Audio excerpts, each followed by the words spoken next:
Hello everyone, we're continuing to deal with the as-if of the dining room table being in place of the altar, which was a permanent part of a Jew's life each and every day.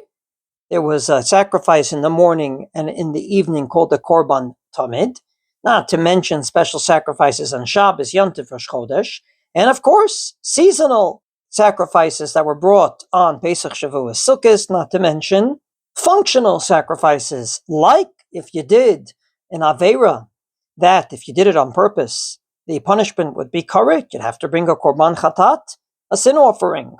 Or on the other side of the coin, if you were saved from a terrible accident or whatnot, you would bring a Korban Toda, a Thanksgiving offering.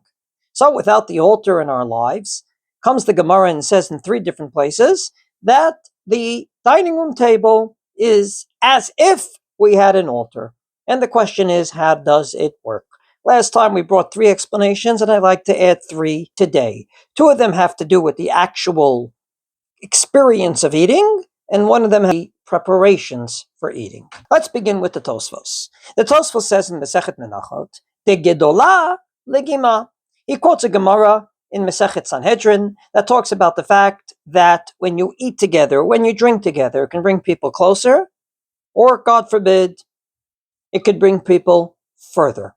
And therefore, when you host people at your table, that in and of itself shows that it's like the altar. After all, the altar was a place that each and every Jew felt was part and parcel of their life. And therefore, your dining room table is as if it was an altar. Yes, it's by invitation only, but a little remnant of it. The Meiri says exactly the same thing.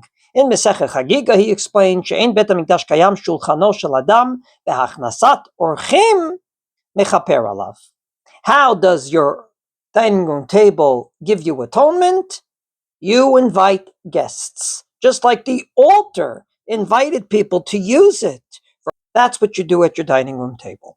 Explanation number 2, the Maharsha, the primary interpreter of Agaditot in the Gemara, comes and says that according to Ri, Masha mishayer kol ish v'ish lefi ma'alato ve'oshro, u'mechaser mishulchano utachat hakravat hamizbeach.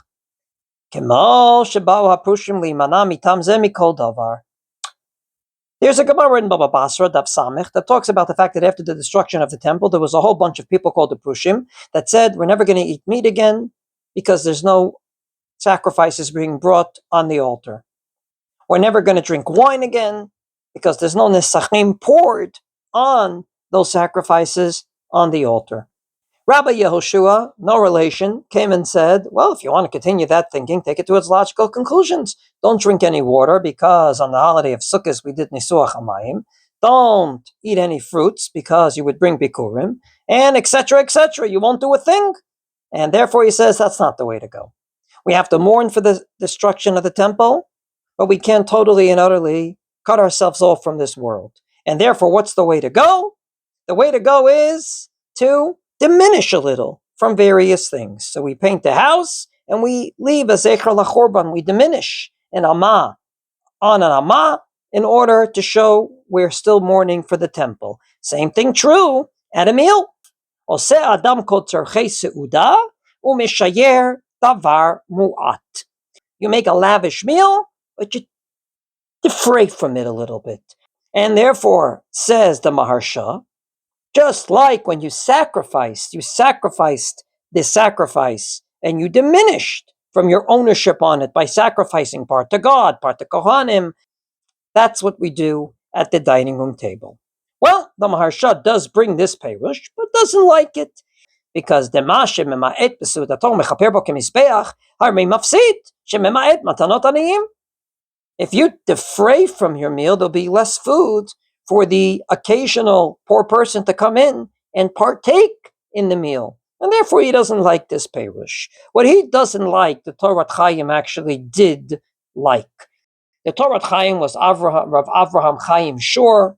He was a Rav and an Av based in various places in Galicia. He died in 1632. And I want to thank Rav Ari Khan for bringing this book to my attention. He says,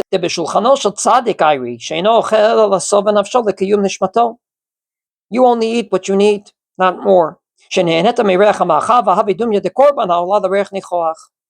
like a korban, you ate only part of it, and the rest went up as a reach nichoach to God. So too, you make a full chicken, but you only eat part of it. Part of it is for reach nichoach, so I can smell it, says God, and part of it is for the Kohanim, part of it's for you. Same thing at a meal. The fact that we defray a little from the meal, not because of the Korban Beis Hamikdash, as the Maharsha says, but rather because we only eat what we need. You eat in order to live and not live in order to eat. It's very much like bringing a sacrifice, where part of it is not consumed. Finally, the third and final Perush is the Panim Yafos. The Panim Yafos was a very, very known Rav Pinchas Barav Tzvi Hirsch Halevi Horvitz. His year 1730 to 1805. He was from Yekiland, from Frankfurt am Main. He happened to be one of the Rabbeim of the Chasam Sofer. He's not known for the book Panim Yafos. He's more known for the book called the Hafla'ah. In any case, in his other sefer called Panim Yafos, he writes that this has nothing to do with the meal, but rather, just like a Kohen was obligated to wash his hands and feet in that special kiyor in the temple before doing the sacrificial work, so too, when we sit down to a meal, we wash our hands and then we eat from the bread, just like we do before davening. We wash our hands before we stand before God. And therefore, it's very much like the Kohanim used to do in front of the altar. Dugma begishtam el hamizbeach. Venira, he says, shulchano shel adam hu dugmata korban kaniskar lamala. Just like before a korban we made these preparations, so too before a meal we wash our hands to prepare to eat. And that's exactly how the dining room table gives you atonement. So we saw 3 explanations today. 2 of them had to do with the eating experience. 1 of them had to do with the preparations to eating. But anyway, you swing it, it's indeed as if. It's not the real McCoy of an altar with a sacrifice in the holiest place on earth, standing before God literally, but rather a resemblance of what used to be, and therefore we mourn during this period of time.